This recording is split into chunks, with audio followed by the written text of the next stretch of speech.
नमस्ते बच्चों, कैसे हैं आप सब। आशा है आप सभी सकुशल होंगे।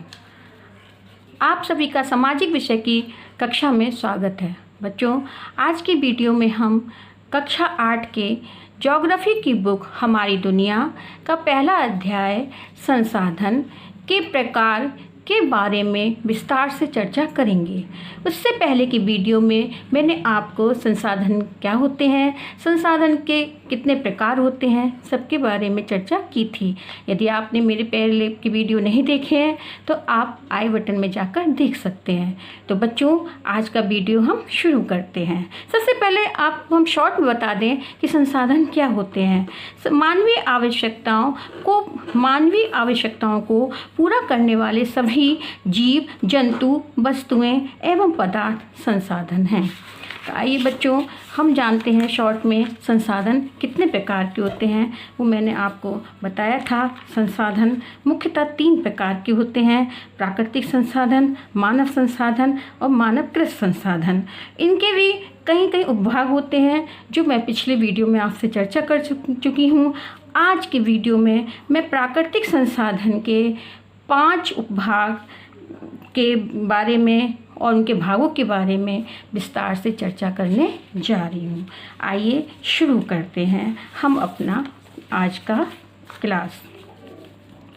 पहला है विकास एवं उपयोग के दृष्टि से। बच्चों, विकास एवं उपयोग की दृष्टि से संसाधन 2 प्रकार के होते हैं: वास्तविक संसाधन और संभाव्य संसाधन। अब वास्तविक संसाधन क्या होते हैं? वास्तविक संसाधन उन संसाधनों को कहा जाता है जिनकी कुल मात्रा ज्ञात होती है तथा इन संसाधनों का उपलब्ध तकनीक की सहायता से वर्तमान समय में उपयोग किया जा रहा है। जैसे एग्जाम्पल ले लेते हैं, पश्चिम एशिया का पेट्रोलियम, ऑस्ट्रेलिया का सोना, झारखंड का अभ्रक, मध्य प्रदेश का मैंगनीज एवं राजस्थान का तांबा इत्यादि इसके अच्छे उदाहरण हैं। इसका दूसरा संभाव्य संसाधन। अब संभाव्य संसाधन क्या होते हैं? उन संसाधनों को संभाव्य संसाधन कहा जाता है जिनकी कुल मात्रा ज्ञात नहीं होती तथा वर्तमान समय में इनका उपयोग भी नहीं किया जा रहा होता है। इन संसाधनों का उपयोग भविष्य में करने की संभावना होती है। केरल में मिलने वाला थोरियम तथा लद्दाख में पाया जाने वाला यूरेनियम संभाव्य संसाधनों के उदाहरण हैं। बच्चों, दूसरा इसका भाग उत्पत्ति के आधार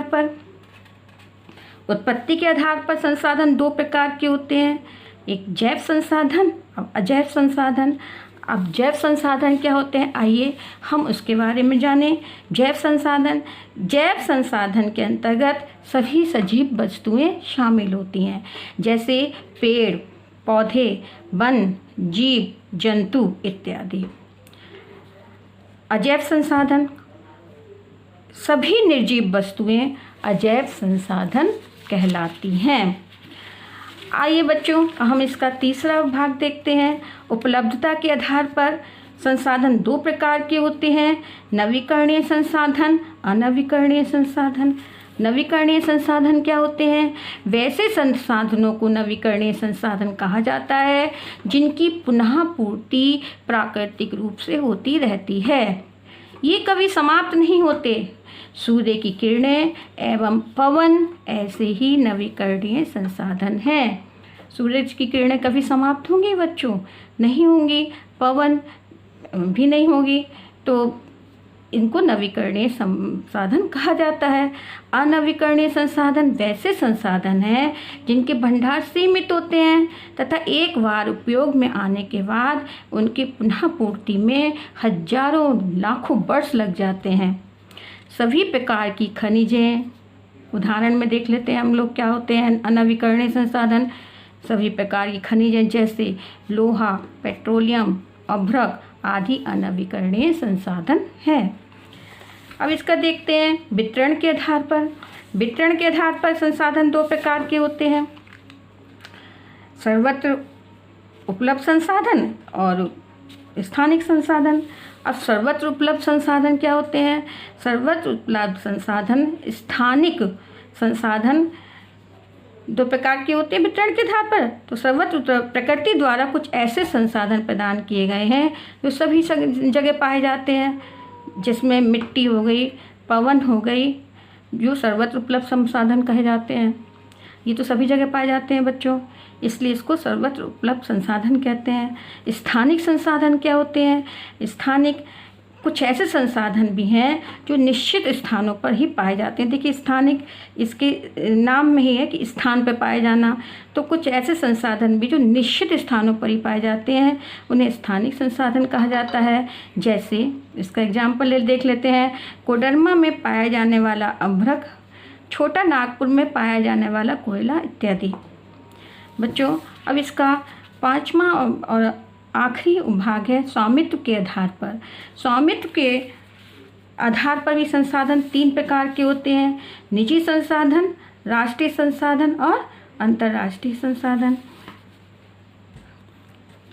जब कोई प्राकृतिक संसाधन जैसे भूमि, तालाब आदि किसी व्यक्ति के स्वामित्व में होता है तो उसे निजी संसाधन कहते हैं। किसी राष्ट्र के अंदर पाए जाने वाले सभी प्रकार के संसाधन राष्ट्रीय संसाधन कहलाते हैं। इसी तरीके से अंतर्राष्ट्रीय संसाधन के बारे में समझते हैं कि समुद्र तट से 19.2 किलोमीटर से 200 किलोमीटर तक का क्षेत्र अवर्जक आर्थिक क्षेत्र कहलाता है। 200 किलोमीटर से आगे स्थित क्षेत्र खुला महासागरीय क्षेत्र कहलाता है, जिसे अंतर्राष्ट्रीय संसाधन के तहत रखा गया है। यहाँ उपलब्ध संसाधनों का उपयोग अंतर्राष्ट्रीय सहमति के बाद ही किया जा सकता है। तो बच्चों, आप समझ गए होंगे कि संसाधन के प्राकृतिक संसाधनों के उपभाग के बारे में इस वीडियो में मैंने बहुत विस्तार से चर्चा की। अब आप फटाफट एक क्वेश्चन नोट कीजिए कि संसाधन मुख्यतः कितने प्रकार के होते हैं, प्राकृतिक संसाधनों के नाम बताइए, और उत्पत्ति के आधार पर संसाधन कितने प्रकार के होते हैं। आज की वीडियो में इतना ही। नेक्स्ट वीडियो में मिलते हैं। धन्यवाद।